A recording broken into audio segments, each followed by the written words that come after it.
Ah. My English teacher lied to me. H.P. Lovecraft by any chance? I do believe that is his name.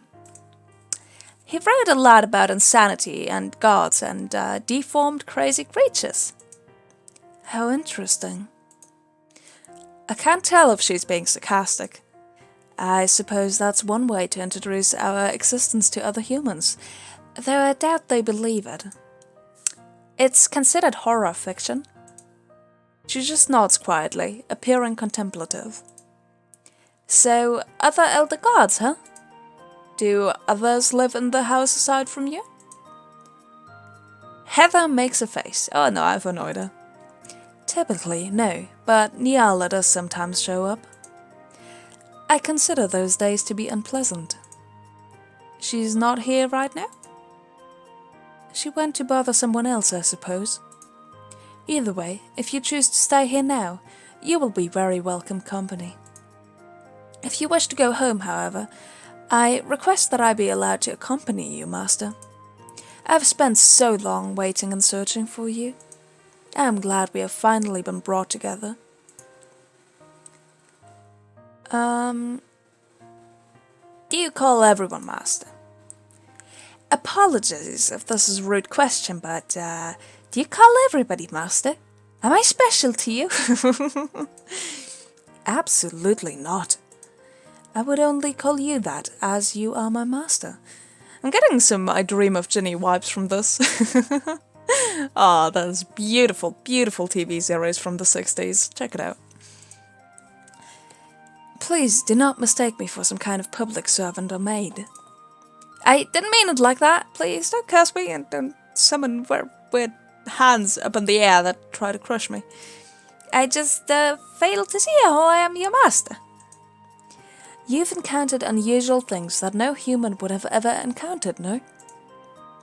I'm surprised how she'd know that, but I nod slowly. You're very different compared to others on the earth. You are my master. Someday, I think you will understand. Hopefully. I'll have to take her word for it. Who are you again? Who are you exactly? I would like it if you called me Heather. I am not the strongest of gods, but I take care of this house. So then you can't come with me if you need to take care of this house. I have long awaited my master's arrival. I travel between here and a location on Earth known as the Lighthouse. Is Heather not your real name? No. However, I do not typically share my real name with anyone. Maybe I will tell you someday in the future. So, you and Nyala. About you and Nyala. Heather just sighs and puts her head in her hands. What about her? What is that all about? She takes a heavy and deep breath as she lifts her head. I find her unpleasant. And Nyala is very much into chaos, disorder, and insanity. I prefer things to be in order. I have a duty to serve and guard my master, to my death if I must. She would get along very good with this shadow that does the dishwashing. Our philosophies in that regard are, well, very incompatible. We don't get along. If you ordered me to kill her, I dare say I'd be delighted to, but... Jesus. Sinister much. Jesus, Heather, come on. Don't be like that. We're all friends here. Okay, she kind of threatened to kill me earlier, but we're all friends here. Oh, that's interesting. I don't think I could order a murder, though. Wouldn't sit well on my conscience. And, it wouldn't sit well on my conscience to just speak all the time without ever taking a drink, so cheers.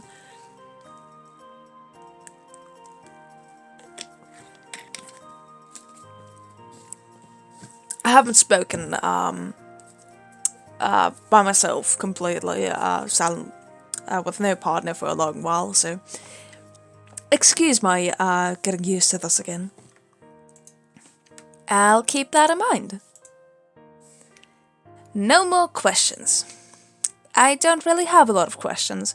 I've been summoned into this realm where H.P. Lovecraft was. I have no more questions. Nah, I can't get an autograph for him, so what am I even here for? I suppose there's one small inquiry, though. Yala mentioned something about, killing her mom? Heather's eyes narrowed slightly in thought. Arya. Nyala's mom. Arya is rather infamous amongst the gods. She sleeps at the center of the universe. Many gods have sacrificed their lives to keep her asleep. Were she to wake up, this whole universe could be destroyed, or even simply blink out of existence. Well, that's a lot of power for any one person or thing to have. Jeez. Is that why Nyala wants me to kill her? No. Nyala just likes the idea of chaos. She's a demon child. I see. I, however, also think you should kill Arya. Why does everybody want to kill this poor Arya? Come on. Come on, just leave the lady sleep. I'm very unhappy when I get disturbed in my sleep, so if that's some creator of the universe getting disturbed in their sleep, I don't think that will end well. I'm just a mere human after all. You too? Why? If you were to kill Arya, you would gain her powers. I have reason to believe that this would be able to greatly stabilize the universe.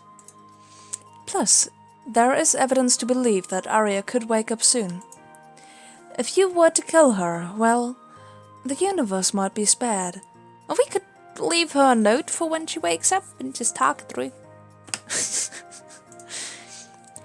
There's a chance that the predictions are wrong, of course, but this isn't something it's wise to gamble with. I nod slowly, my throat a little dry. So, that's how it is. I will not force you to kill her, however. Yeah, well, just go and do it yourself. You gain all the powers and then you'll be my, I don't know, personal servant with all the powers. Yay. You go stabilize the universe. I won't. As much as I would like it if you would, I realize that such a task is not only difficult, but might be considered immoral by many. I give another nod, a quick one this time. I need to think about it. There is no hurry. If it were to happen, it might not even occur within your lifetime. Might not? That's not comforting. I finished my tea. Thanks for explaining at least. Nyala wasn't very clear with her answers. Unsurprising. Nyala will likely return later in the morning. I do believe, however, that you should get some sleep before then. Your sleep did not seem particularly restful earlier. Did you watch me in my sleep, Heather? I don't like that, Heather. Please don't do that. You were rolling around and whimpering. Oh boy. I was? That's a little embarrassing.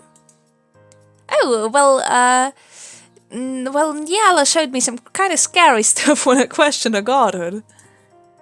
I still can't get those sides out of my mind. Heather frowns.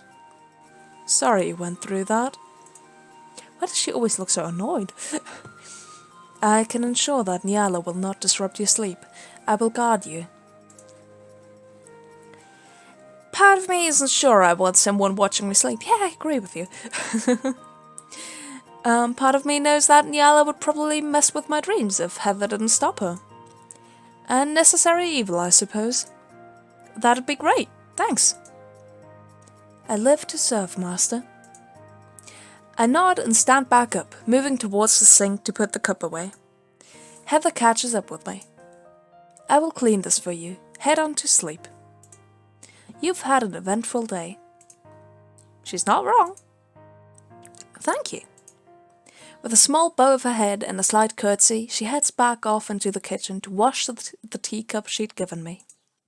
I linger for a few moments, but eventually I return to the master bedroom.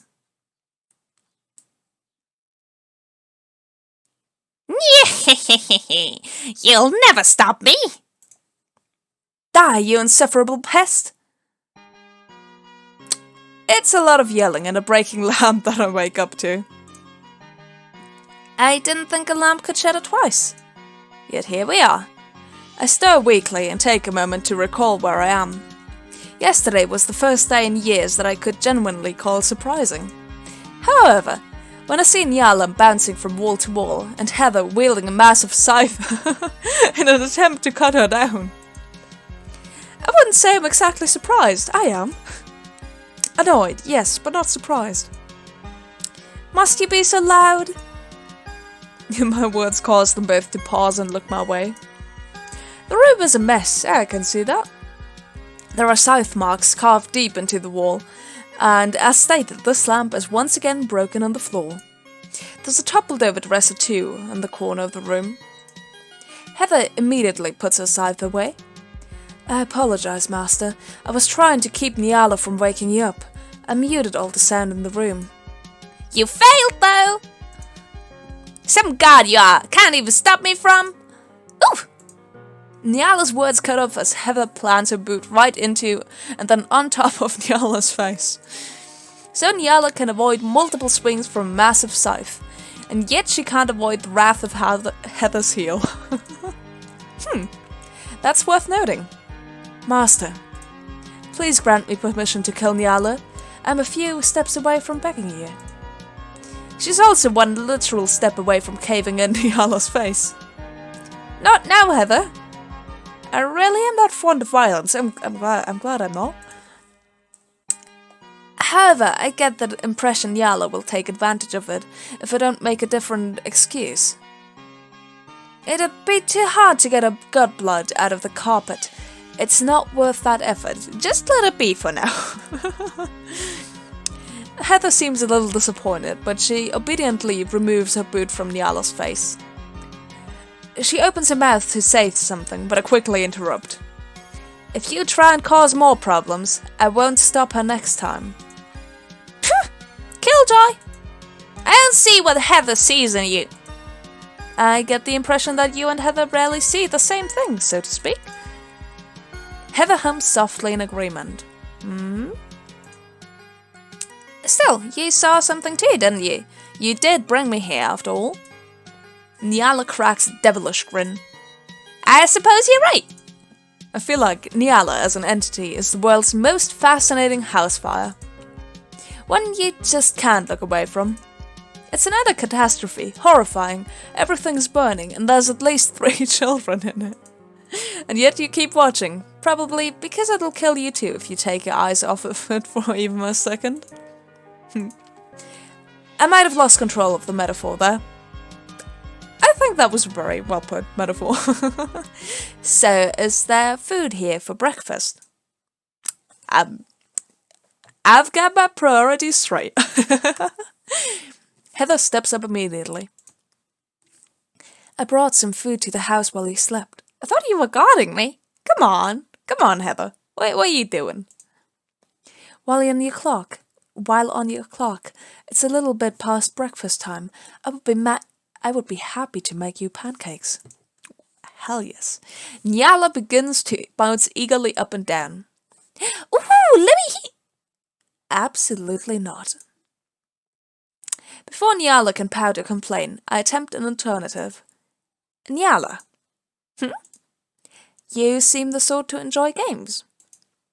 She pulls off a kind of fake coy expression.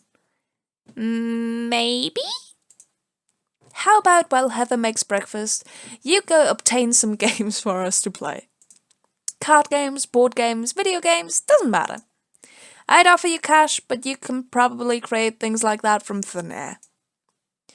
Go down to a game store, see what tickles your fancy, and make a copy up here. How does that sound? Nyala is staring at me with wide eyes. For a moment, she almost seems touched. It's quickly gone, replaced with a self-satisfied smirk. What, you think an insect like you can beat me at games? Won't know until we try. Besides, it'd kill time, though. You're on, termite! And with that, she's gone. Disaster averted. Heather looks mildly impressed. Not bad, Master. Thanks. Figured it might be worth a shot. I ponder a moment before asking. Do you and Nyala eat? We can, but we have no need to. Why ask? Well, it'd be no fun for me to eat alone. I was hoping maybe you two could join me at the table. The spirits that haunted my house on Earth did that from time to time, so... Heather doesn't question the spirits thing. I'm sure as a god she knows all about that kind of phenomena. Are you sure? Well, only if it's not extra work for you to make extra pancakes. You don't have to worry about that. I am but a servant. It's never any trouble for me if it's for you. That's still going to take some getting used to. Well, if you don't mind, then make some extra pancakes for yourself and Nyala. We both know she'll complain if we leave her out. Heather noticeably bites back a sigh before nodding. Yes, Master. Do you know what you're going to do? I'll work that out in a moment. Go on ahead of me. Heather gives a bow before departing for the kitchen. She gives a small pause at the doorway, though. She looks back at me, seeming almost sheepish, before giving a small wave of her hand. Oh! I thought she was just waving at me. Goodbye, Master. Just like that, room's back to normal. No scratches, no toppled furniture, intact lamp. The works. After that, Heather leaves the room. It's still surreal to watch reality get warped in such a way. I don't think I'll ever get used to it. Well, you got used to a lot of stuff, me. So, I think you will. Then again, I've seen many things just as weird and gotten used to them before, so perhaps I'm wrong. I lay down in bed for a bit longer, but eventually I begin to feel a bit like a lump. I just had two others, both gods no less, go off to do other tasks for my benefit, and here I am, staring at the ceiling. I should maybe go and help one of them. Which one should I spend my time with, though? I'm not gonna go picking out games with Nyala. No. Heather seems much less intent on murdering me. Nyala scares me. I think Heather is a safer bet. Besides, even if she calls me Master, I don't want to take advantage of her helpfulness. Standing up, I head to the kitchen. We can't teleport ourselves down to the game store either way. Heather's already getting started, having organized everything on the counter. Measuring cups, pans, ingredients. It's quite organized. Hey, Heather! She glances up and offers a small bow of her head. Shouldn't you try and get more rest? Nah, I'd feel like a piece of furniture if I didn't try and do something, you know? Mind if I assist? She pauses at the request. I know a few recipes. I won't set the house on fire. And if I make any mistakes, I'm sure it's an easy fix for you. It is alright if you want to help. I was just surprised. Maybe I shouldn't be. She muses silently for a few moments. You alright? Of course, Master. Come here, allow me to teach you. She even sounds happier. Oh, I failed to do that. I don't know why, but it makes me feel good too. I move to the kitchen, and Heather begins to go step by step over the recipe. I copy as best as I can. After a few moments, she steps behind me and wraps her arms around my body. She slightly guides my hands and shows me technique. It's not long before we begin making other foods too, besides just pancakes. We cut up some fruits and vegetables. Heather shows me proper technique when using a knife. We make some scrambled eggs and omelettes too. I'm not one for cooking anything fancy usually, but I find myself having a lot of fun. As we work, Heather is mostly instructive, but as we wait for the pancakes to cool a little... Master, I hope you don't mind if I ask. Ask away, Heather. She gives a soft chuckle, sounding almost nervous. You don't mind when I talk, do you?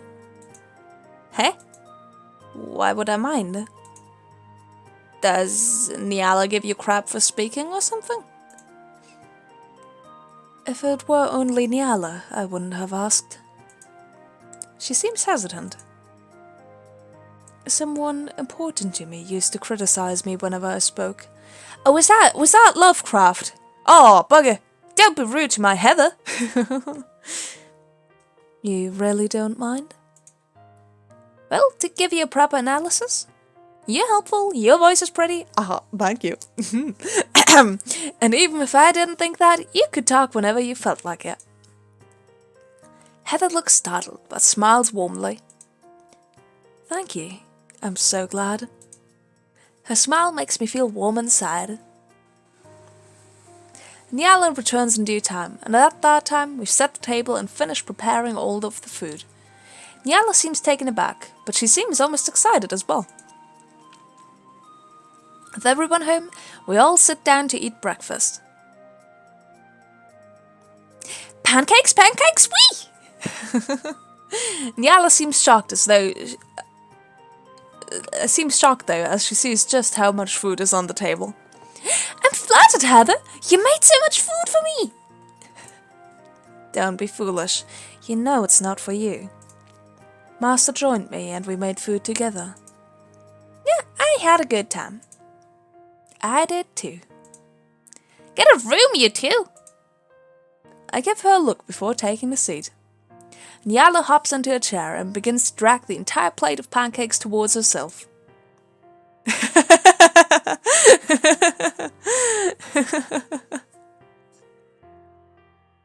That is beautiful art. Heather pulls out her scythe, and then under a second it's against Nyala's throat. She gives an uneasy laugh, pushes the plate back, and takes two for herself. Only once I'm seated and I've gotten myself some pancakes too, does she put the scythe away. Heather takes a seat beside me, further away from Nyala. With that, we begin to eat. It's a relief in a way. I haven't eaten anything since breakfast the day before. That said, it's also normal. More normal than I'm used to. No spirits, ghosts, shadow people, random vampire break-ins. Then again, I guess my breakfast companions are both gods. That kind of makes up for it. These pancakes are amazing, Heather. Thank you. They're right, I guess. Heather's lips twitch slightly, maybe in amusement. I'm sure that's the closest Nyala has ever gotten to a compliment for a Heather. Once I'm done, I place my fork down. So, about my reason for being here. That immediately grabs both of their attention. Nyala speaks first. Right, we're gonna take out my mum. Yeah, how do I even go about that exactly? There are a few things we'd need to do to get you prepared. You don't need to think about that right now. If I may make a suggestion, you can consider it more once we've visited the lighthouse. The lighthouse, huh? Heather mentioned that place this morning. Yeah, seems to be important to her. The lighthouse is where gods of lesser strength reside. Some of the more powerful gods are completely incapable of traversing Earth at all. Sometimes they'll communicate with gods on Earth if they really need something, though that's rare. Ah yeah, Carrie is so fun to play with. I'm sure Shari would be just as fun for you, don't you think? Nyala gasps dramatically and folds her arms. How dare you! So, I have no idea who either of these people are. I decide to interrupt. When am I going to see the lighthouse, though? Well, Master, I was planning on visiting tomorrow on a personal errand. However, if you think you'd need more time, I do not require you to attend with me. No!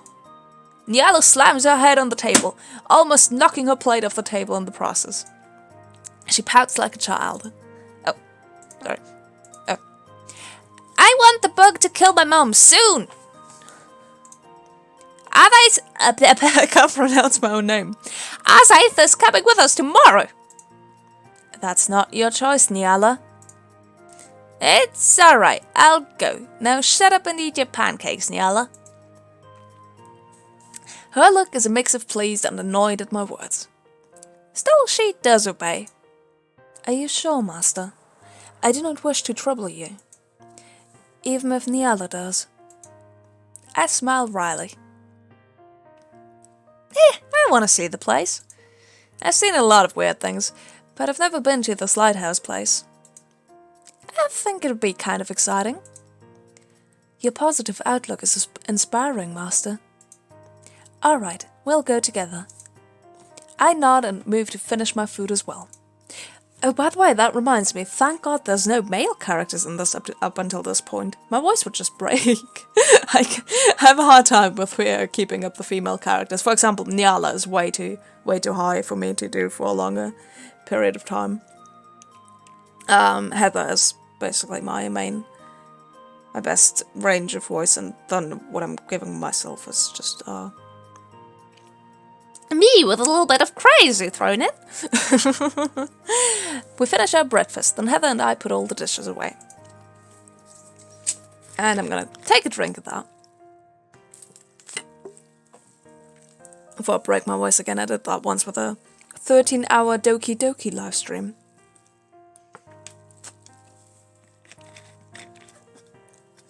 Was it Doki Doki? Or was it the Android Simulator? I don't know.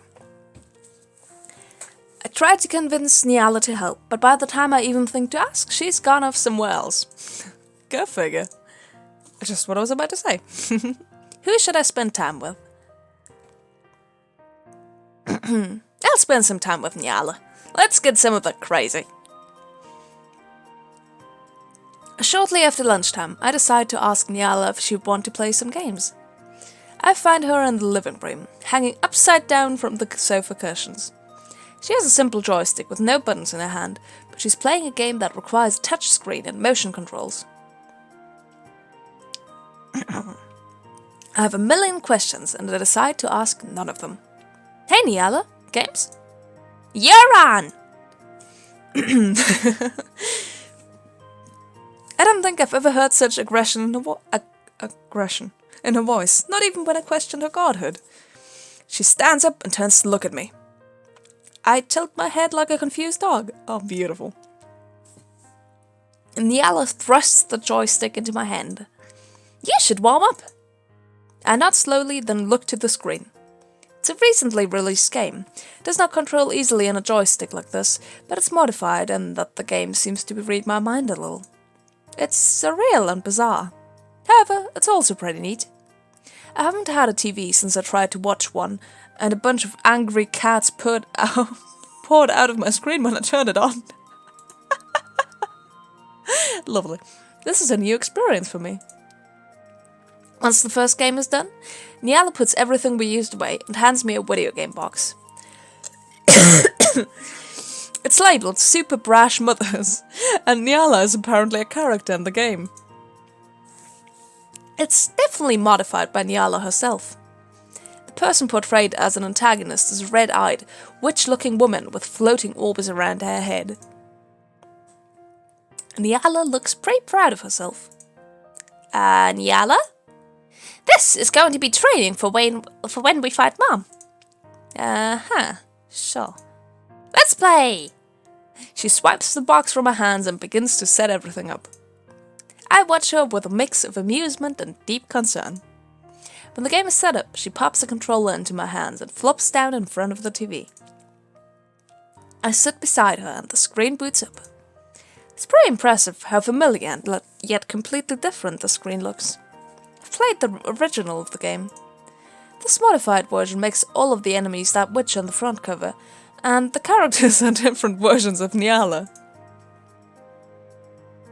Well, her and a model of me with a ladybug for a head. Not really impressed. I give her a look. She's grinning smugly. I wish to punch her, but I know how bad an idea that is, so I just focus on playing the game. So with an annoyed grunt and a roll of my eyes, I select Ladybug Head. I'd rather play an abomination of myself than play as you, Nyala. You're so mean. But no matter, your stats are worse, so I'll always win. Good to know you can't win without cheating.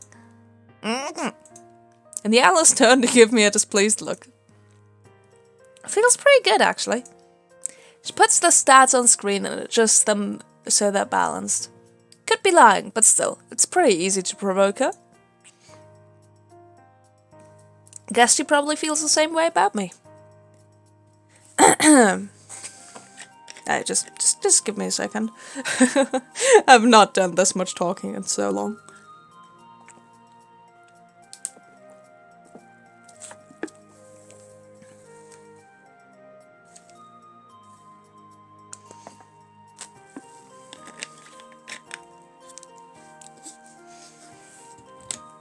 As the game begins, Niala and I team up against 4 witch women. They're immensely difficult to fight against, right off the bat. Good to know if Niala was a game dev, all of her games would be unbalanced and broken. Still, this seemed to provide an accurate representation of what fighting this Elder Goddess would actually be like. We only get as far as beating one of the 4 witches before losing. Even that takes a dozen or so tries. After that, though, Niala seems more intent on fighting me instead of this brash mother figure. I accept the challenge. Match takes some time, but we're both trained at the game by this point, and Niala does genuinely seem to have balanced the stats out. Niala's jaw drops as, at the end of the match, both of our characters fly off the screen.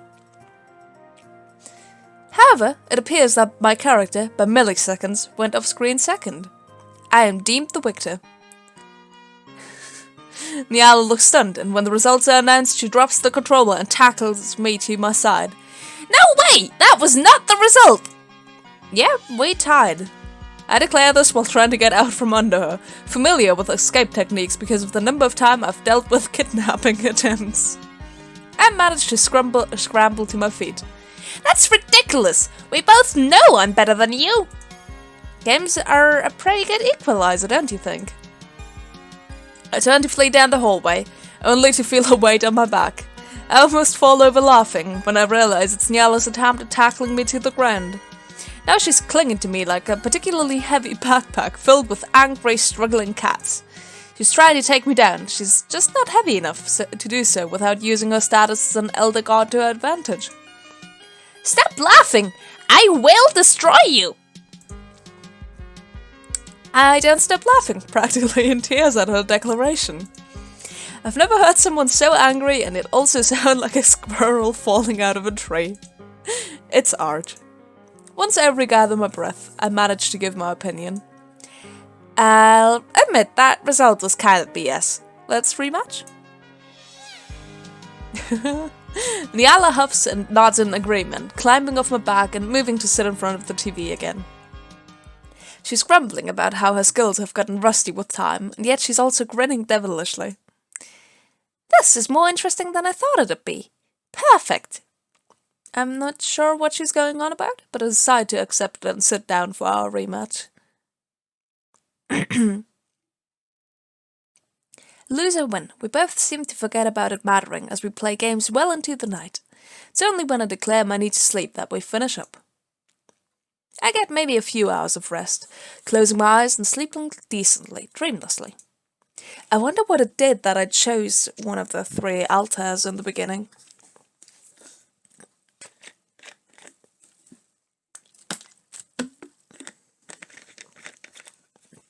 I mean, there are many girls in different colours, so I figured it might be like choosing a starter, but that doesn't seem to have had any influence up until now. When I wake, though, it's still early, just a little past 1 AM. It's like adjusting to a new time zone in a way. Pawing lightly at my eyes, I move to the bedroom window. There's almost a chilly breeze near it, though I doubt it's truly wind or air, that'd require an atmosphere. Still, it's cold, and it doesn't feel too unpleasant. Oh, I would love me some cold here, middle of the summer. However, when I lean against the windowsill, I see something that catches me off guard. Oh! Another girl from the cover! Oh god, I'm gonna need a different voice. A woman in blue and white stands facing away from the window amongst the clouds. She's beautiful, looking composed, and a little serious from where I'm standing. Does she have a chain tackled to her foot? Oh, to her ankle, I guess. She's a prisoner. Huh. Strange. Again, beautiful soundtrack. I love it. I wonder if she's lost. She's facing away from me, but she's not walking anywhere. She has a shackle around one leg, and a ball and chain. It's a jarring contrast to the rest of her. Despite knowing it's dangerous, part of me is drawn to her. I couldn't possibly explain why. I stand and move to the front door, and go to see her. She's still there when I get outside. I'm hesitant, but I eventually gather the nerve to call out. "Excuse me? You're right?" Her back straightens up in surprise, and she turns slightly to look at me. Her smile is warm, something about it is almost familiar, but again, an explanation as to why eludes me. She turns to face me entirely. Something about her very presence seems mystical, powerful even. I know I should be nervous, terrified even. I'm not. "Are you lost?" Oh god, what is that picture? That looks very dubious. A little bit, but that's okay. I find I have a funny way of being where I need to be. Who are you, little child? I almost argue that I'm not a child, but I suppose by these Elder Gods' standards, every human is a child. My name's Azaith. What's yours? A look of surprise crosses her face, then one of delight and amusement. Oh, I don't think that's the right question for me. That's fine, though. You wouldn't happen to have seen a little kitty, have you? Cat? You know, purple fur, stumpy tail, single eye. Huh? Mangy little thing. Is she talking about Nyala? Possibly. She's doing alright. Is she yours? I wonder how dead I'd be if Nyala heard me say that. The woman in blue just giggles. Not quite. I can't talk to her right now, though. Reasons. But I want to make sure she's in good hands. She's a handful, but yeah, she seems happy enough. And that's all that matters. Oh, thank you, Azaith. The woman moves over to me and pulls me into a hug so tight that I'm not fully certain that damage isn't done to my back. When she releases me, I make sure I can still move my legs and that my spine didn't snap during that. Really, it's no problem. She giggles. You'll be okay out there, lost or otherwise? This place is home to me. Don't you worry about me, little one. She pinches my cheek lightly. Takes a lot of willpower not to smack her hand away. Not because she's doing anything wrong, mind, just instinct. If you insist, I'm sure you're an Elder God too, but do you need a drink or food before you go on your way? Oh, you're so cute. I wish I could take you with me. Ah, but you have business here, don't you? I can't interfere with that, now can I? Somehow, despite her airheaded tone of voice, there's a knowing twinkle in her eye. No, I'll be okay, little Azaith. I don't need anything more than what I've already gotten. She ruffles my hair and beams. Oh boy. She even leans down and kisses the top of my head. Back off, lady. She pulls away after that, though, and in a split second seems to forget I'm even there. I wonder where my feet will take me next. There's always so much to see. And with that, she has begun walking away. Wasn't she chained to the floor? Confused and a bit bewildered, I watch her as she walks away, until she's out of sight. What an odd woman. Quite kind, but maybe not entirely there mentally. Still a bit confused as I turn and go back inside the house. I have trouble going back to sleep. I sleep poorly, my thoughts confused and troubled. Who was that woman anyway? Something about her seemed familiar somehow. But to save my life, I can't pinpoint why or where from. The unanswered question haunts me, but they don't exactly scare me. Like the spirits in my house, the questions are there, and I'm not sure how to deal with it, but I'm familiar with their presence, and it doesn't bother me. She was strange, but calming. I just wish I'd gotten her name. She knew Nyala. A new trophy? I guess... Oh god, what's the music? I guess I flig out of consciousness at some point. My first awakening is a false one. I can't move. I'm asleep in my bed back on Earth. There are rats in the walls. I can hear them scratching incessantly through hidden passages in the breaks. Nyala is sitting nearby, grinning at me with a malice I've never actually seen on her expression. Still, it's not much of a stretch. I know the stories that surround that girl. She's silly at times, but possibly the most dangerous being I've ever encountered. And yet, even in my dreams, she's not a serious figure. Because before the sound of the rats becomes overwhelming, it stops abruptly when the woman from last night shows up. She lightly takes the purple book I originally found Nyala in, and bonks her on the head with it. Nyala wails, runs to me, hugs me, and complains, "She's bullying me!" I wake up shortly after. Heather is sitting silently at my bedside, reading a book. She notices immediately when I awaken, closing the book and setting it aside. "Good morning, Master. We have some leftovers from breakfast yesterday. You should eat before we leave for the lighthouse today." She heaves a slightly exasperated sigh. Nyala insists on coming along. I can't dissuade her, as she has a few friends at the lighthouse. You might meet them.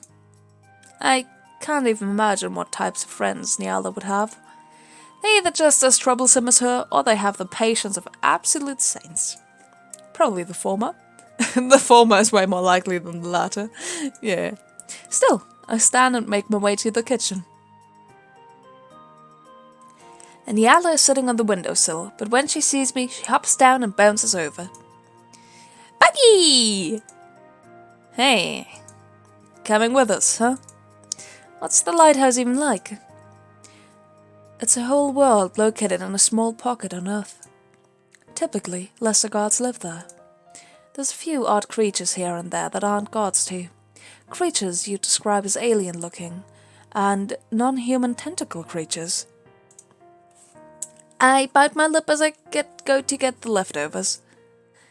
They won't be drawn to me? I mean, Nyala is a bit of a tentacle monster, isn't she? You're not that exciting, Demi. Ignore Nyala. The creatures there are more familiar with oddities of varying strength than anything you'd see in any place outside it.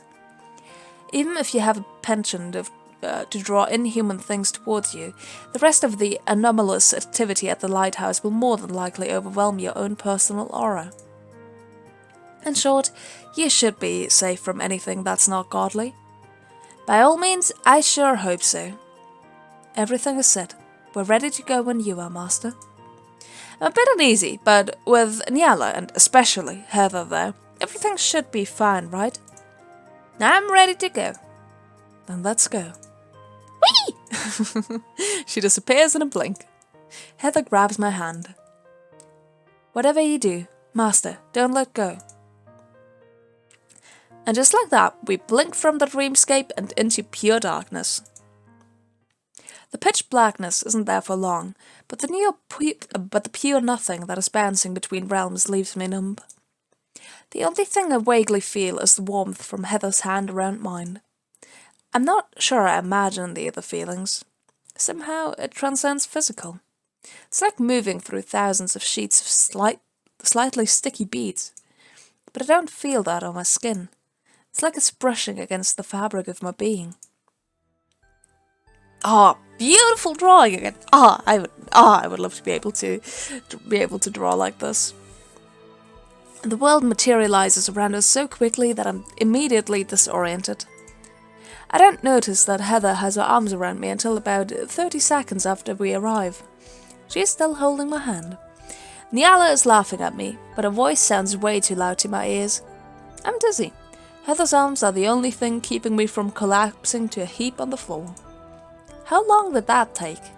Didn't feel long, but somehow it also felt like days. Takes me a little bit of time, but eventually I'm back on my feet. I take a few unsteady steps before Heather risks letting go of me. Nyala grins at me with amusement. Oh, of course she would. Wait until you feel the trip home. Ugh. We'll cross that bridge later, please. Nothing like bathing on burning bridges. Did I vomit? I look to Heather, who shakes her head. You're just a little green. Do you want to sit down before we go anywhere else, Master? I'm fine, I got this. No, it'll be alright. Thank you, though. Ooh, Rhino Beetle toughing it out, huh? Let's move on then. If you look close, you can see the lighthouse in the distance.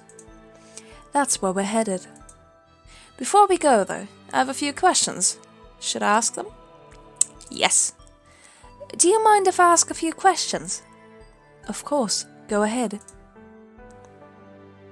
Could you tell me once more what the lighthouse is exactly? Of course. The lighthouse is a secret location on Earth where lesser elder gods and creatures associated with them live. It's called that because the lighthouse is always the first thing a being sees upon entering this realm. We're sitting next to it right now. Buggy is just stupid, not blind. I've heard some beings need a time for their eyes to adjust to the lighting once the jump is made. Oh, so now they're stupid and blind. Heather responds by summoning her scythe and jabbing her harshly in the stomach with the hilt. She wheezes and falls to her side. Maybe I should ask a different question. Who lives here? Earlier you mentioned other gods and creatures live here. Can I get specifics? Who lives here? Ooh, my friend Carrie does. So does your enemy Shari. Why must you remind me of her? Aside from them, to name a few, there's the wolf god, Mithra. She lives next to Shari's woods. They have an agreement to not trespass on each other's land. There's a group of spider people to the east, led by Aletha. Those cursed souls are always hungry, so we won't be going near there. It's too dangerous. There's also a yeti named Ithaqua in the north, and a cave dweller named Gwen underground near the mountains. That's the person I auditioned for! That might be me in the future! Woo!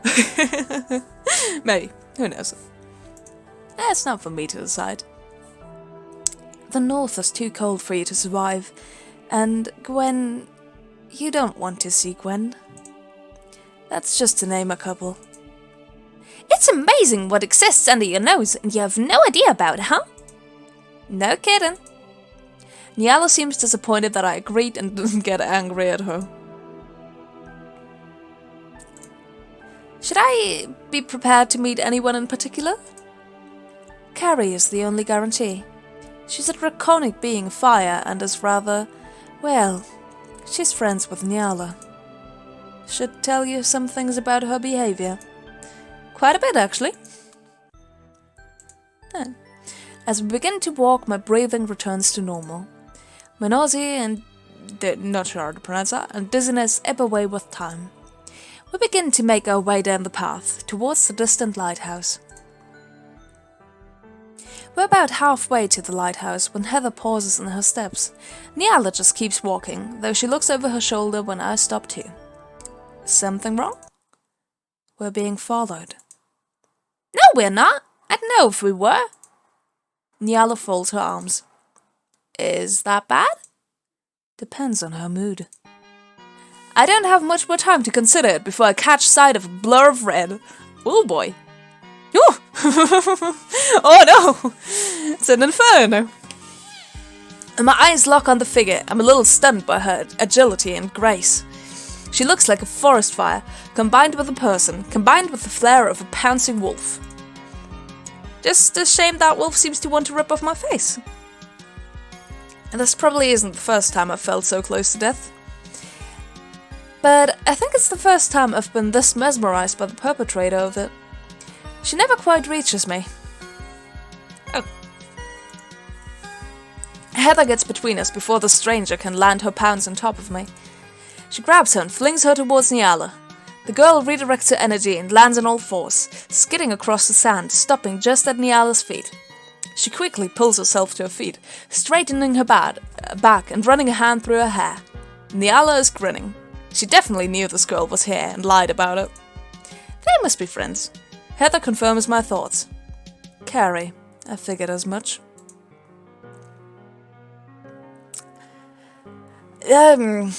She needs a hot voice.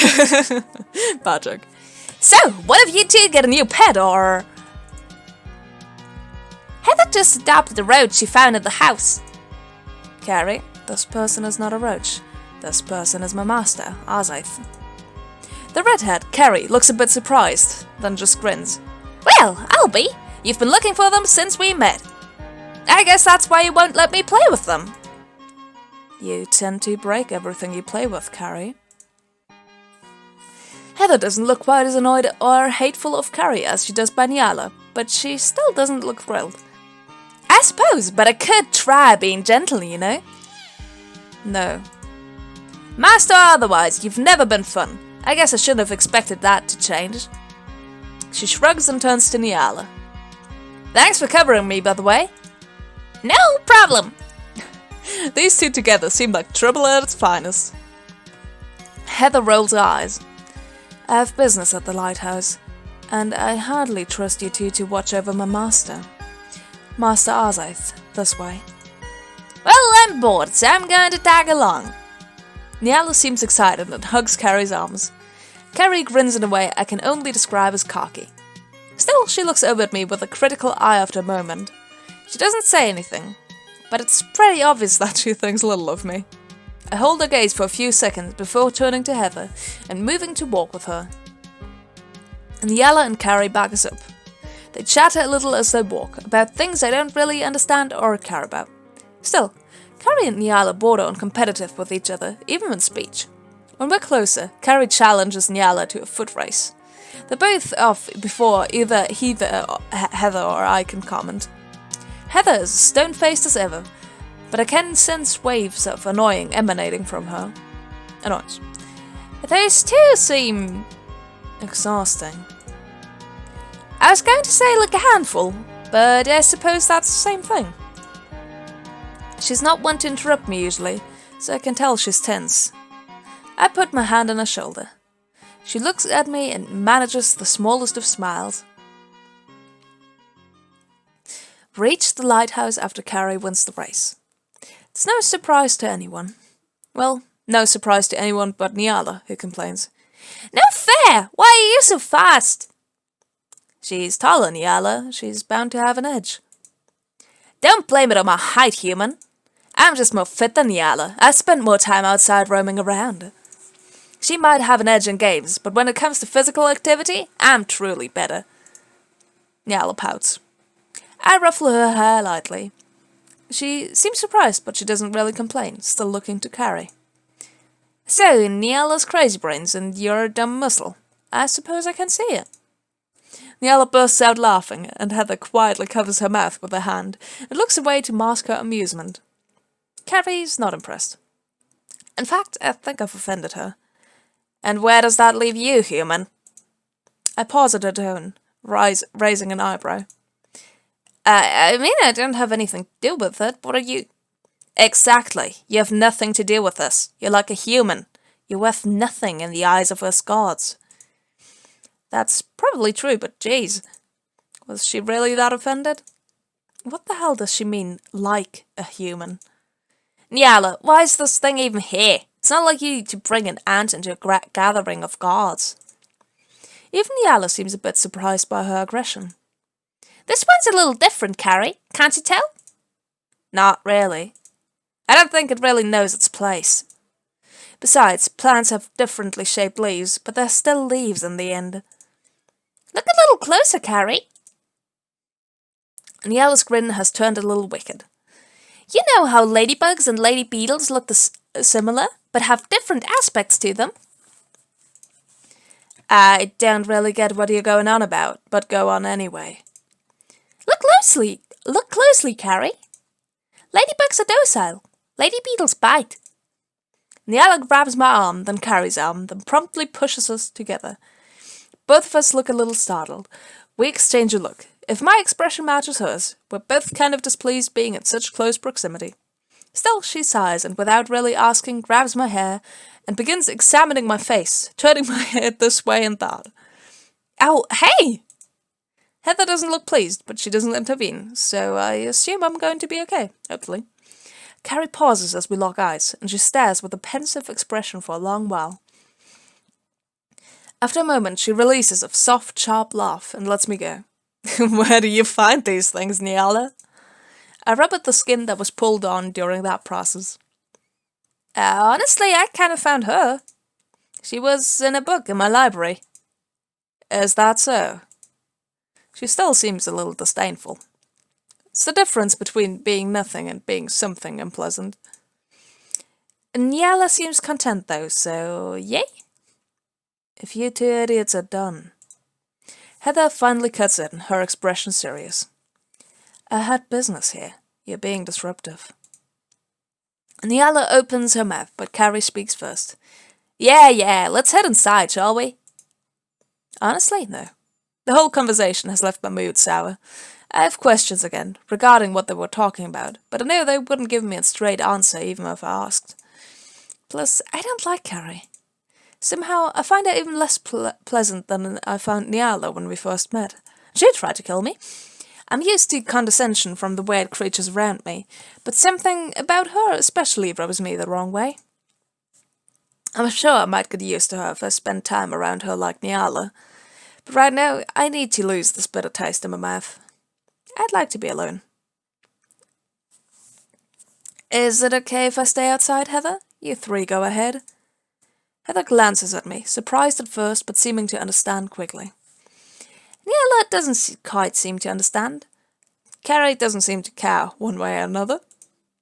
Very well. Stay out here until we return. I'm always connected to you, Master, so don't worry about being in danger. If anything comes too close to you, I will be back in an instant. Thanks, Heather. I offer Nyala a smile too. Try not to burn down the place, okay? Nyala giggles. No promises. Just get inside, you insane purple gremlin. With that, the trio heads into the lighthouse. I watch them disappear before going to sit at the foot of the lighthouse. What the hell was Nyala even talking about back there? Not for the first time. I wonder why it draw weirdness to me like this. Something about it has brought me here. It's more pleasant than most of my life experiences, but it still leaves just as many unanswered questions for me as it always does. This time, I'm not bored with it. It has been some time since I've felt any emotional attachment to a situation, or anything I've run into. And it's exciting, and even kind of fun. But it brings all of the old negative feelings back with it too. I'm so used to not feeling them that I'm not sure what to do with them now that they're back. I grow restless, deciding to go down the hill and walk by the water. I wonder what ocean this would even count as. It's a deep, dark blue. It's beautiful, but something about it is just as mysterious as the rest of this place. I find myself sitting there for what feels like some time. I'm not sure what Heather's doing, but I appreciate the time it takes as much as I curse it. I need some time to think, but stewing in my thoughts also isn't really good for me. After a moment, though, I glimpse something odd from the corner of my eyes. Something green? What in the world is that small green thing on shore? It occurs to me that approaching it might be dangerous, but Heather will come here if anything dangerous is close, so it can't be that, right? I stand and quietly approach the strange green jelly thing on the sand. When I'm close enough, it suddenly pops up from the ground with the little wings attached to its head. Oh, there you can see it. Oh, it's a little familiar from Carolina, the Cthulhu lady. What's she called? Carolyn? It makes some weird sounds at me.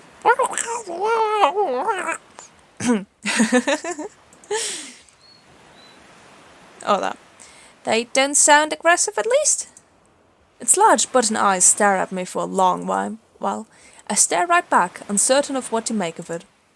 After a moment, it turns toward the ocean. At first, nothing happens. But then the ground begins to rumble. Whew! The ocean parts way, opening way to a deep green cavern in the sand. I stare in awe. The green-capped creature quietly flutters down toward the new chasm, but before disappearing from sight. It turns slowly and looks at me. Even with its button eyes, it seems expectant. It wants me to follow. I look to the lighthouse on the precipice. Heather hasn't shown yet. Maybe it's safe. Oh no. But I've dealt with mermaids and a kraken before. Oh, amazing. I'm more worried about the mermaids. I'm a mermaid myself. just throwing that in there. Stealing myself, nod to the creature and begin to follow it. It makes a delighted chirping sound. When I catch up to it, it slowly guides me down the chasm. Ooh. It's a long way down into the water. Soon the edges of the chasm changes from water to tall pillars of ancient stone. The whole room holds a mysterious green glow. It smells of salt water and moss. Oh, would that have been different if I had chosen a different altar? Oh, I need to play this again. And then without the voice acting, and then I'll actually not ruin my voice while playing it. Yeah! And yet, there's something slightly accurate about it too. At the bottom of the descending walkway is an opening. It's marked with a tentacle, like symbols at the top. It's almost like the green floating thing can sense my unease. It lands gently on my shoulder and chirps at me, frantically motioning with its wings to keep going. Would it be dangerous to pet it? Well, it's already on my shoulder. I guess I'm in trouble either way. I put my hand on its head. It feels kind of like smooth rubber. It lets out a soft noise and presses into my hand. That. I wonder what it wants from me exactly. Once I've reached the main entrance, it leaps off my shoulder and flies in through the opening. I hear a chirp, followed by a cacophony of return chirps of varying pitch. Oh, it has its family there. Ah! I quietly step through the entrance myself. Mamma mia! I add to a string of carefully selected forewords. What in the living... no. I don't know which green squid thing was with me. There are dozens of them in this room. Ah, you can see them all around. Ah. I wish I could see the full image. I wonder if there's an option for that I don't know. They fly in swirling patterns around the room's captive. Oh, captive! Oh, I'm only realizing that now. Within a capsule of water, chained to various pillars in the room, is a girl. Her deep green hair flows wildly around her. The pillar under her feet feels sinister just from appearances alone. I find my staring for a long time. At the sight, I get the impression that this person has been here for a long, long time. Something about the situation feels weirdly familiar, though I know it can't be. It takes me a few moments, but I understand in a flash of realization what the green squid thing wanted from me. They want me to free her. I'm not sure how I reached the conclusion, but I'm absolutely certain of it despite that. I narrow my eyes and focus. Approaching pillars, I test their strength.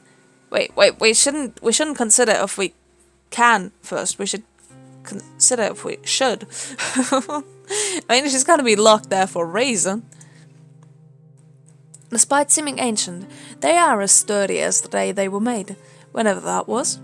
In order to touch the chains, I'm going to have to enter the water. Otherwise, they're too high up for me to reach. The lower ones are also attached to the platform. I don't think I can shake her much with those. So, bracing myself for possible danger, I start by poking the water bottle. bubble. Nothing happens, so I press my hand into it. I feel a million green squid button eyes on me as I act. It's unnerving. Still, I hop into the water bottle after one more shaky breath.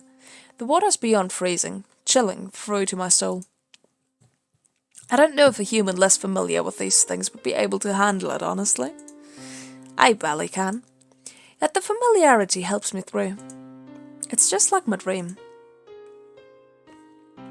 I reach the floating girl and test the chains. They're pulled taut. There's no way they'll give it any leeway for me to unwrap them. I suppose my best bet is to wake her up. I gently grab her shoulders and give her a firm shake. Her eyelids flutter, but she doesn't wake. After a moment of thought, I try something else. I have to assume she's a god like the others. In that case, maybe I can communicate with her in some ways. I close my eyes and reach out my thoughts. Miss, you need to wake up. I get no initial response, but I do see her eyelids flutter again. This time they open a little more. I get a response after a moment, quiet and groggy. What voice would one give Cthulhu? If this is I don't know.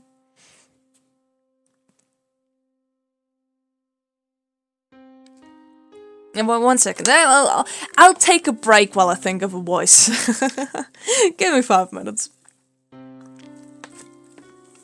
Maybe not as much, but I want to give everybody a cool voice, and now that there's already 4 voices in existence, it's getting tough.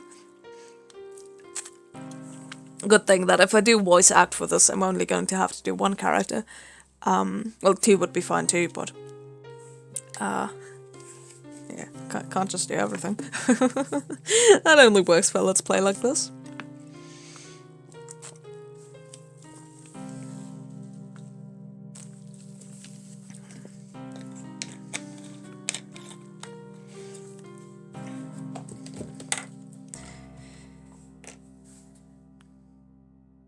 I'll just give her a Batman voice. Who are you? Yeah, okay, no. Sorry. It's probably not a good Batman impression either.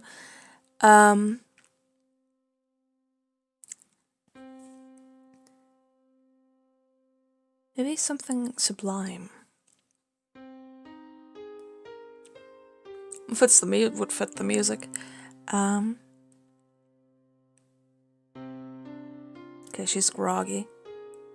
Who are you? My name is Azaith. Your green button-eyed squid friends brought me here. I get a sense of amusement from her. My familiars. Yes. It's getting hard to think. This water is cold. I suppose then that it's time I woke up. Her eyes calmly open.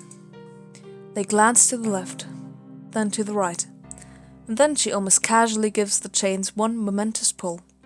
Just like that, the pillars cave on themselves from the sheer power the girl has applied to her shackles. The squids, her familiars, begin to go absolutely wild. I can't hear them from in here, but I can see it. They swirl wildly, and I can only imagine the sound they make. They flutter at the chamber as the structural integrity of the place begins to falter from the now fallen pillars. The girl looks to me and wraps her arm around me as the bubble drops to the ground, dropping us both on the platform. I try to catch my breath as the cold, sudden vanishing, leaving my body feeling like it's burning. She doesn't bother with the chains. She just holds me silently as she tears off down the hall after her familiars. My head swims, and I don't know exactly where I am or where we go. But when I'm finally able to focus again, we're back on the black sand of the beach. The girl with the green hair is crouched down on one side of me. On the other side, Master. Nyala, is this one always getting into trouble like this? The buggy found me, so I'm going to have to say yes. My head is swimming still. I slowly try to sit up, but Heather keeps a hand on my shoulder. Take a moment to breathe, Master. After a moment, I hear her ask, "Who are you, and why did you seek out my master's help?"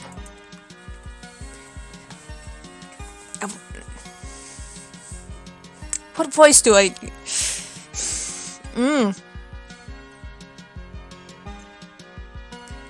I am Carolina. I did not intend to call for your master.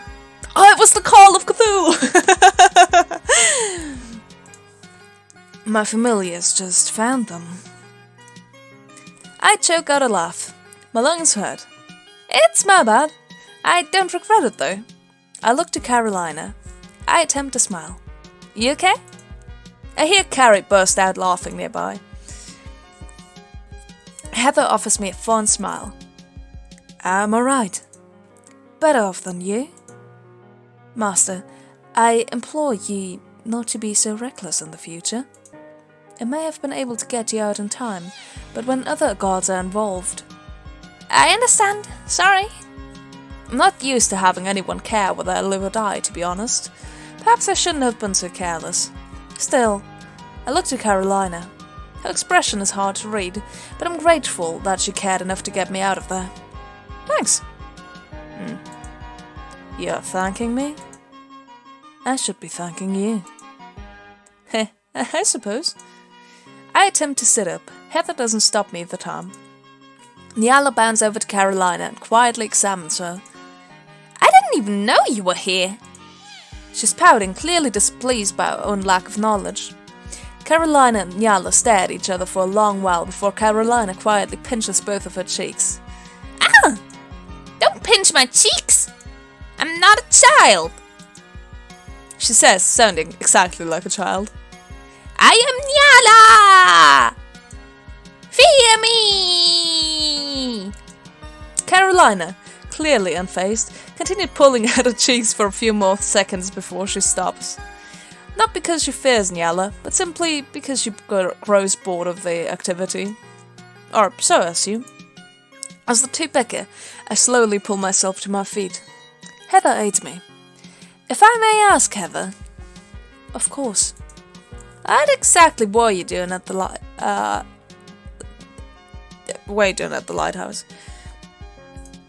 I never really got the chance to ask. Heather gives a soft sigh. I'll show you. Can you walk yet? I think so. Not bad recovery. At least you're not whining. For crying out loud. This again?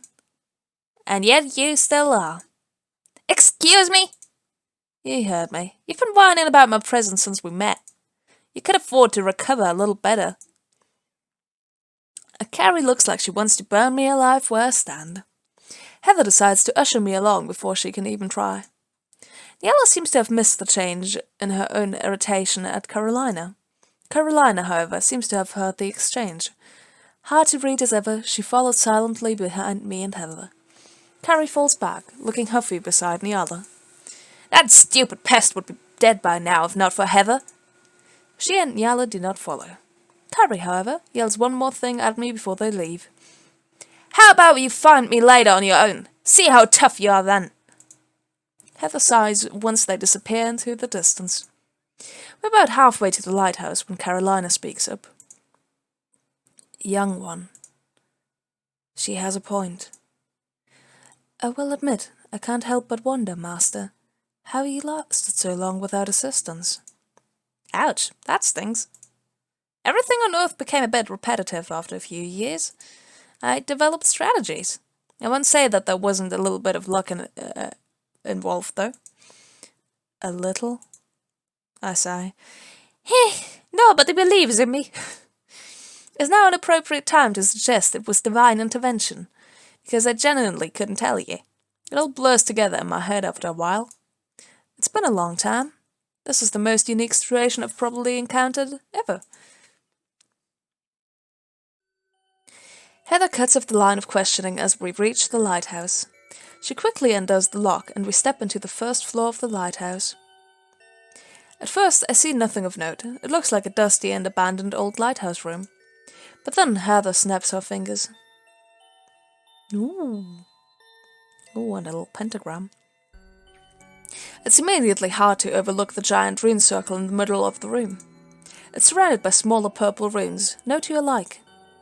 Even looking at them makes me feel a little off-kilter. I can feel intense power emanating from all the runes. What are these for? They're protection wards. Protection? What from? Carolina picks up some implications far quicker than I do. Someone might come after your master. Correct. That takes a moment to sink in. Wait, why? Just when I thought I was done asking that question. My old master is a very powerful deity. And you, my true master, you're a little bit of an odd case. You sound like you know something about me that I don't. Yes and no. Remember, we're all gods, master. It should be with relative ease that we can find information on any given being we choose. I even used to reside within the library of universal knowledge. And yet, there's nothing I can figure out about you, your situation. You're as strange and curious as anything you draw to you. I can find nothing. Nothing? How do you know I'm even your master, then? It's the only thing I'm certain of. It's a feeling. I can't explain it, but I hope one day you will understand it as I do. Who's your old master? Carolina seems pretty good at keeping things on track. Her name is Yvonne. I will do everything in my power to protect you from her, master. And it starts with this. I look back to the room. The power is almost overwhelming still, but after my encounter with the cold water, I can tolerate it. Even Yala helped. Yeah, well, she doesn't like Yvonne either. I insist that she help. She cracks a faint grin. I didn't give her much of a choice, to be honest. I hope you understand then, master, that we can't let you return to this room. It has a high concentration of energy. It distracts from you and blocks you out. This place on its own would be the easiest to locate you at. I nod quietly. Let's step out and look up. Lock up. I promise I'll keep you safe. She snaps her fingers once more. Oh, that is some cool effect, I like it. The runes fade from view. I can still feel them, though. The three of us make our way out of the building. With the lighthouse locked back up, everyone goes in different directions. Heather assures she'll watch over me, so if anything happens, she'll be there. I've got some free time now. Who should I spend time with? Carolina. Hell yes. Yeah. I mean, Nyala's cool in her own way. Heather is my safe favorite. Carrie, why would I spend time with her? She just hates me. But Carolina. Carolina. I like ladies I've saved from the deep ocean grave. And she has the little cute little squid thingies.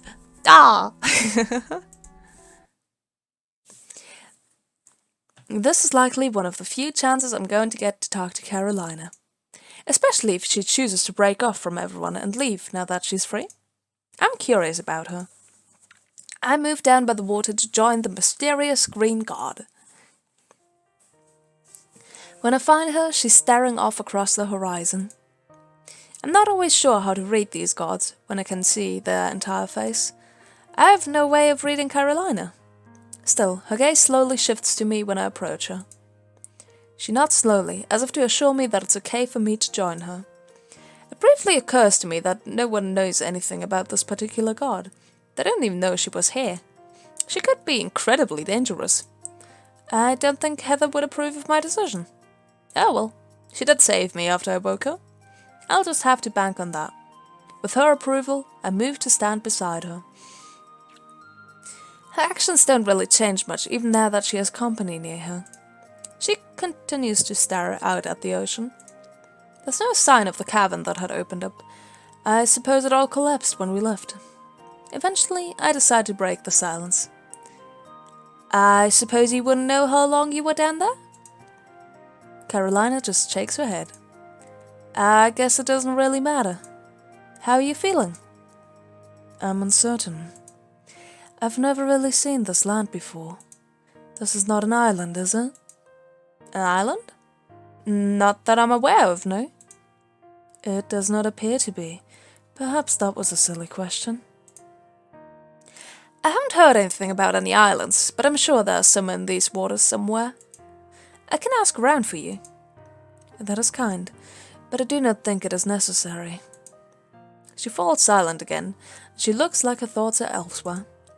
Then I begin to hear a sound. It starts as a low burble. Then I see bubbles. Lots of bubbles. Ah, the squid family! An alarming amount of bubbles. The burbling turns into a humming sound. I begin to back off, and quickly. Carolina does not. That is when they all rise. The button-eyed squid army. Yay! They rise in a wave with a cacophony, whatever that means, of chirps, and all flop down on top of Carolina. At first, I'm horrified that they're going to devour her or something. But then, underneath the pile of squids, I hear a soft chuckling from Carolina. Right, she did say they were her familiars, didn't she? I guess they're just happy that she's awake. These are... I love them. That's why I'm spending time with Carolina, because she has the adorable little squidlers. Squidlers is cool. No. Their excited energy knocked her right into the sand. Still, eventually she stands up, the squids all bouncing around her feet and chirping. It's a little loud, but who am I to be mean to them? Carolina picks one squid off the ground and holds it gently to her chest. The rest continue to bounce around and roll in the sand. A few even fly in the air around her shoulders. One casually pops onto her head. She murmurs to them quietly. It's great to see you all too. Now, 50, not on my hair. 34, don't climb on top of 72. Wait, she can tell these things apart? They all look exactly the same. I guess if she didn't know, no one would. And did she say 72? Just how many of these squids does she have? They sure seem happy. She looks to me, and I think I see a smile in her eyes. However, as she looks at me, it seems to shift the focus of attention. Oh, they're just clinging onto her legs too. These things are amazing. The squids suddenly all turn to look at me. It's like a scene out of a horror movie. Hi. One squid lets out a very excited, high-pitched squeak. And then the squid army descends on me. I'd attempt to cry out, but it comes out as a muffled, rather undignified yelp instead. I'm not in pain, but I do feel like I'm swimming in jelly. The weight is almost crushing. I see nothing but grain. How did it even come to this? If I had told my past self that the way I die is by drowning in jellyfish, they would have asked me if I was insane. I guess given the circumstances, it isn't an unreasonable question. A single sharp voice cuts through the noise. Off. Now. The simple command immediately causes all of the squidless to roll off of me and back onto the sand. It's tense and silent for a moment, before Carolina releases a breath, and calmly states, Good. She strides over to me and grabs my arm, helping me to my feet with little effort. Forgive them. They are simply grateful and excited. Don't mention it. I think I'm kind of in shock from that experience. Still, I'm not hurt. Just bewildered. Behave, everyone, and remember that this child is only one while you are many. Also, this child can't breathe on water. Be gentle. They all chirp and back in what I assume is confirmation. Good. Return to the ocean. With that simple command, all of the squidlers either hop, fly, or roll back into the water. They're gone just as quickly as they arrived. Carolina does not ask me if I'm unharmed. Instead, she seems to check me instead. She turns my head left and right, checks patches of skin, lightly presses on my chest as if to test for a pain reaction. She simply nods to herself when she decides I'm okay. After a few moments, after I regain my bearings, I ask, "So, I have some time to kill before I go home. Maybe we could walk along the shore?" Carolina nods, but lets me lead the way, matching my pace. We walk in silence until Heather calls me back, indicating that it's time for me to return to the house. After the events of the day, we all regroup at the top of the hill, where Heather and I teleported in. Heather puts her hand on my shoulder gently as her eyes scan the other three. "I assume you two are staying here." She nods towards Carrie and Carolina as she addresses them. Obviously. Carolina, in contrast, just nods. "I'm coming back to the house with us, Ife." Heather rolls her eyes. "Both of you, if you could, keep your eyes out for any of Yvonne's subordinates." "Yeah, keep an eye out for that old hag." "I doubt she'll come at me, but I guess it wouldn't hurt to watch out for intruders or strangers." "I will monitor the lighthouse." "Thank you both. It's time to get back to the house." "It was great meeting you both." "Well, only kind of for you." I motion vaguely at Carrie. Oh god, what did I do? No, go back. Yeah, ditto, you pest.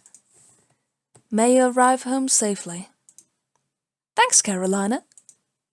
With the pleasantries covered, Heather once more takes my arm. Barely 3 days and so much has happened. Even now, I'm positive a lot of strangeness is my future. Even more than usual, I mean.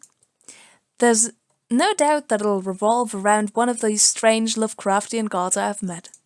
As my mind quietly wonders where all of this will lead, Heather, Nyla, and I blink out of the lighthouse. "My lord." "I hope you're here with good news this time." "I assume that's a no." "Useless. Don't just fall quiet. Tell me what happened." "Yes, well, it's Asta." "That traitor! How could she have found it first?" "It's not just her either. It seems like Nyarlathotep has returned too." Nyarlathotep, but I... Go on. "I've been trying to locate this anomaly you've mentioned. However, it seems both Hasta and Nyarlathotep have set up ruins and wards. Even with my powers, they interfere. All I've been able to see is the lighthouse region. I went down to investigate myself, but the place is sealed off, likely to prevent from ruin tampering." "And you couldn't unlock it?" "No." Pathetic. This was supposed to be an easy task, Douth. You do it then." "What was that?" "Nothing, my lord. Just an apology." "You'd better be sorry." But setting that aside, I will order my eyes down in the lighthouse region to watch out for Hasta, Nyarlathotep, and that thing. You're dismissed. I suppose this is going to be harder than I thought. No matter. I will see to it that anything that stands in my way is eliminated. That purple freak, even Hasta, that fluke of existence cannot be allowed to remain. I won't allow it. And once it's gone, I will destroy her too. I will not fail. This universe is rightfully mine.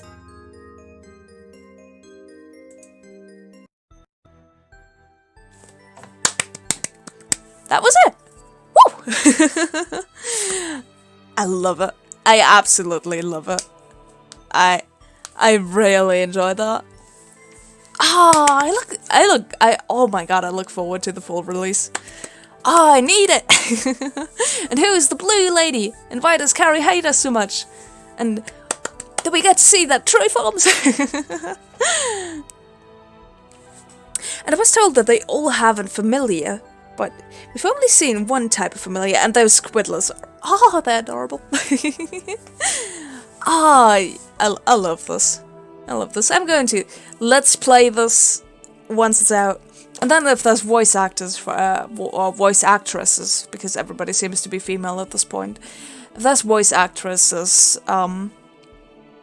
for each of the roles, and I won't even have to do that. Although I will say it's insanely fun doing the voice acting for everybody too. But of course that doesn't work for an entire game. That just works well as Let's Play. So yeah, it would be. I don't think I'd be the best fit for Nyala, voice acting wise. I don't know. I'll see how the developers like my impersonation of a ha ha ha ha. No wait, it was a that's my evil laughter as Nyala. I will tear you to pieces, you bug! No, I can't. I struggle with high voices like that. I can't keep that up for too long. But yeah, that's so cool. What were the other roles that were open actually? Because I don't remember anymore. Let me see. Because there was Gwen. What? Oh, sorry. That's some random voice acting going on. Okay. What were the other two? I think one of the others was Shari, wasn't it? Like Nyala's enemy. Okay, we have Sarah. Afumzach. Yeah, and Shari.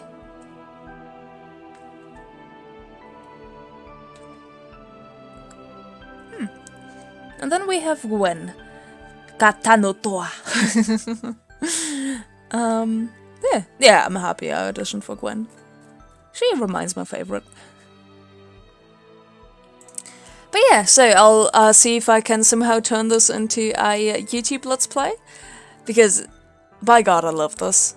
I am so happy I auditioned for this and got to know this. Because I really enjoyed these 2.5 hours that I spent with this. It's amazing. And I hope I get casted and that I get to spend more time with this beautiful project. Gotta say, Mr. Stacey, your artwork is absolutely stunningly beautiful. How do you do it? I envy that. Also, it's cool how Carrie, she has like her little flaming thing and this strange version of trousers.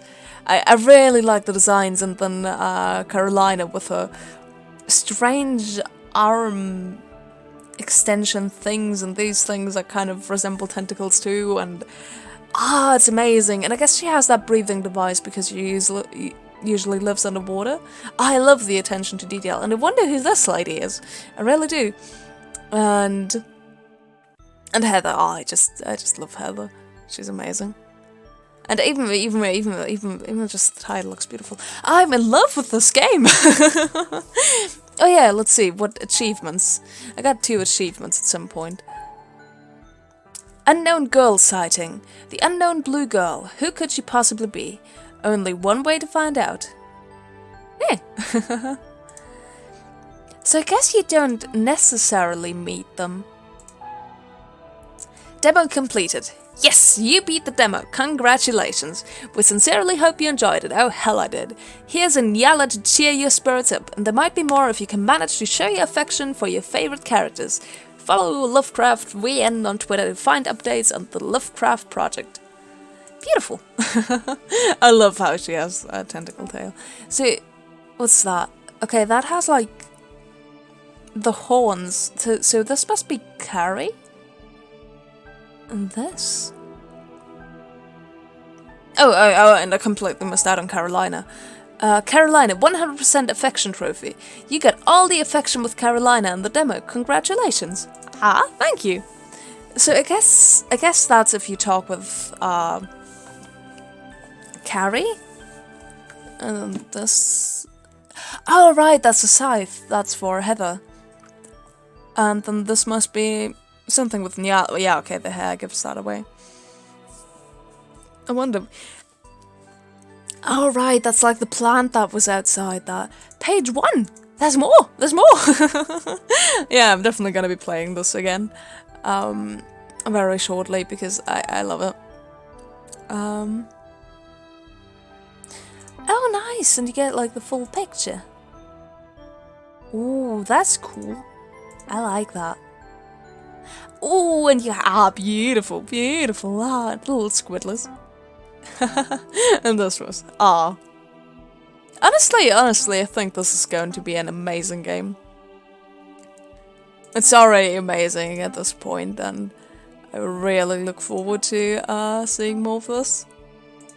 I haven't enjoyed playing a game or a demo.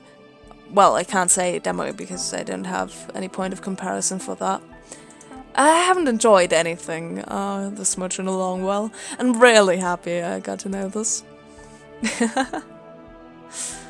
These squidless are so cute.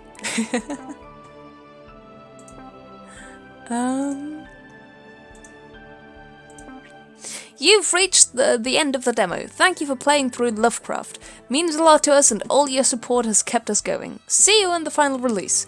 Full version is due sometime in 2021. See you then. Per Ranch and say Sunday. What? But I was just getting into it.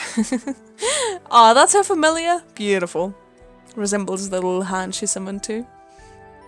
The little thingy. Aw, this is cool. Oh. Yes, I wonder if I'd chosen one of the others. What would that have done? Because, I mean, deep in the ocean, yeah, that's Carolina, but what did the others do? I need to know. We need to kill my mom! Oh my god. Hell yeah.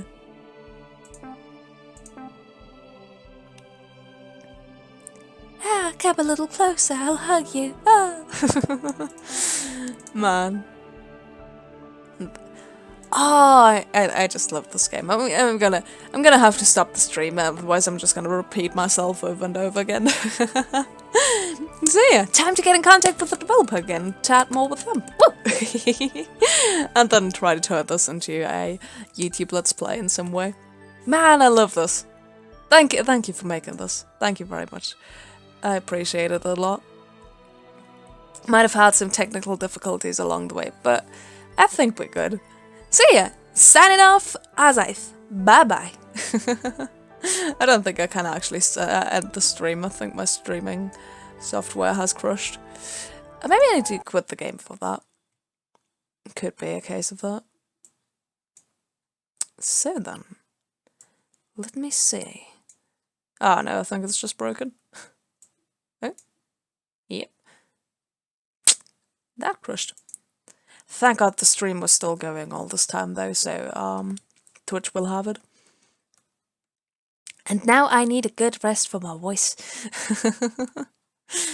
Oh, hello Mr. Second Viewer, I'm sorry, we just finished with the stream. And it's probably gonna shut off soon because my streaming software has just broken. So yeah, bye-bye.